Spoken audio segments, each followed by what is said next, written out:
Bonjour tout le monde!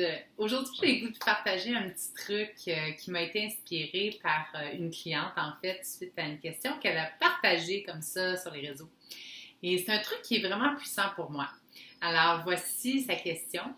Elle mentionnait qu'elle avait pris du retard dans sa journée parce qu'elle avait eu un super moment avec ses filles et que là, ça l'a fait en sorte que pour un rendez-vous, elle allait être en retard.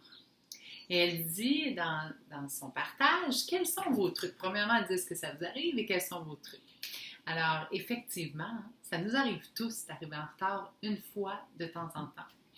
Ça nous arrive parfois même pour certaines personnes un peu plus souvent. Alors, ça dépend vraiment de notre nature, ça dépend des programmes et des croyances qu'on a intégrés dans notre vie.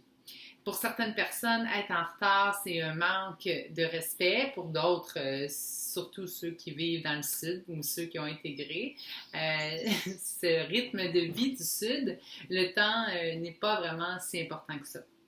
Maintenant, on sait tous que notre temps est précieux et on essaie de le respecter du mieux qu'on peut. Mais voici mon truc. Quand je me retrouve dans une situation où je vais avoir un léger retard, c'est sûr que si j'ai 10, 15, 20, 30 minutes de retard, je vais aviser la personne. Mais dans tous les cas, que ce soit 5 minutes de retard ou 15, je me pose la question suivante. Est-ce que demain, je vais me rappeler ce stress-là?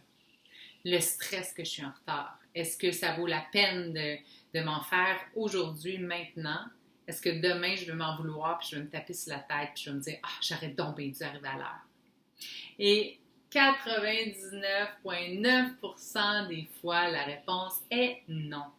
Et dans ce temps-là, il y a une solution interne. Il n'y en a pas de stress, il n'y en a pas de contraction dans le corps. Alors, j'espère que ça a été aidant pour vous. Je vous souhaite une bonne journée.